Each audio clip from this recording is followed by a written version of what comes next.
So you talked about other tests as well, and some that you use. Can you talk about some that might help down the road in diagnosing and determining any conditions? So other tests for prostate cancer that can help? Sure.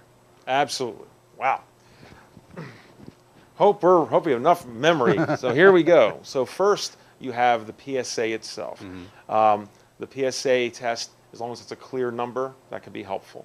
The next is you get multiple PSAs, as we said, and that's not necessarily a test, but it's a way of using it called a PSA velocity, which is how quickly is it increasing. Essentially, if it goes over a point per year, it's kind of a problem. Okay, 2 points per year, we send the dogs after you. It's kind of more of a concern, but that's a way to utilize it. Then we have what's called the PSA density. The density is when you get the size of the gland, hence an ultrasound machine, you can get the volume. The larger the prostate, the higher the PSA normally would be.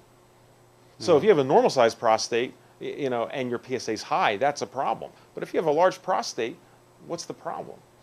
The real problem is that most urologists will not pay to get an ultrasound done to find the volume to determine if that number is normal for you.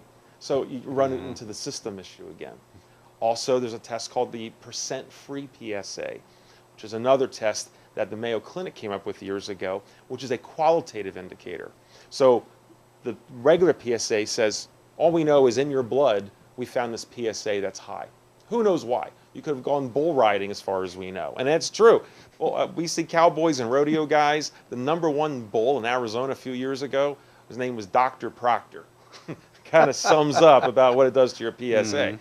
So, you have to look at that. But the percent free PSA says of your PSA, what's the percent chance that your normal PSA is coming from cancer versus something else, like Dr. Proctor.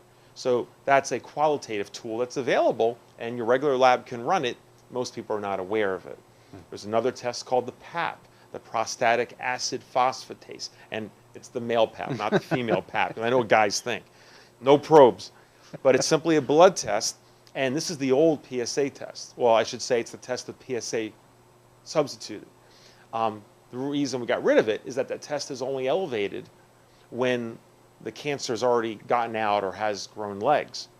And that the PSA was supposed to replace that. Of course, the PSA has so many false positives, it's not very useful. But the PAP, it is useful when someone has a PSA close to 10, or there's cancer in their family and they're concerned. So that's another test to kind of augment the PSA. Ultimately, there's another test that I want to keep boring you with this, but there's many options.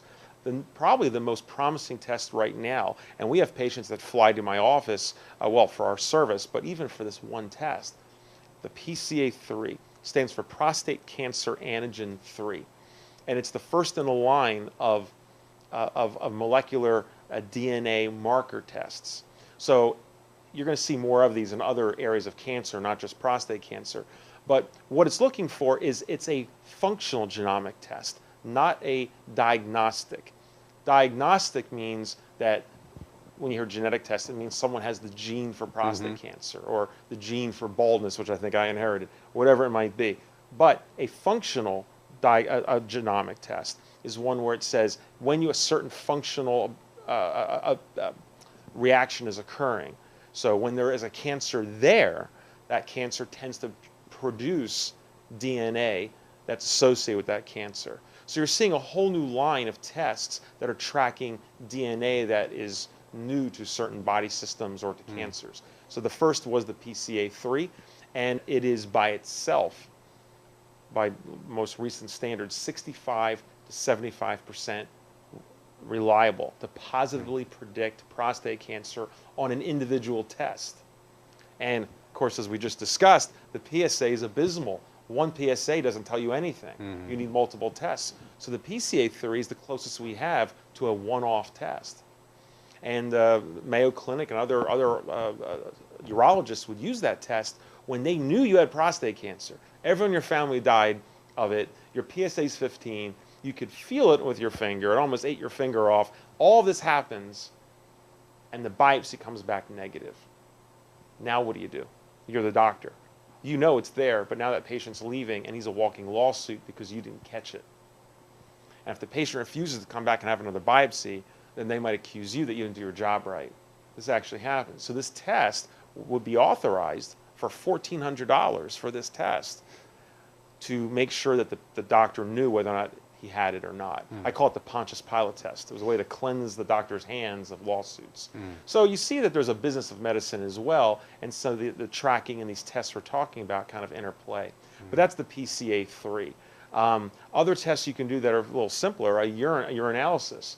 Just check one's urine. Find out, is there bacteria in the urine? If you find evidence of bacteria through different means, white blood cell count, blood, this sort of thing, that could suggest a non-cancerous etiology or cause.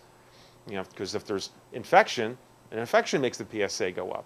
So there's simpler ways to find. And actually, one other test is simply find out how well a man pees, put it bluntly. When men come in and they have peeing problems, I'm happy.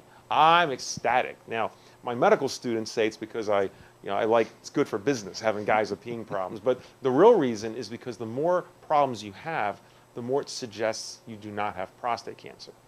Because cancer is insidious. You don't know you have it. Hides out. That's the problem. But BPH, which is an enlarged prostate, or prostatitis, which is an inflamed or infected prostate, both of those give symptoms. So when the PSA goes up, I want to see that patient go to the bathroom 5 times. I'm happy. He's not, but I am. So those are some of the tests we have.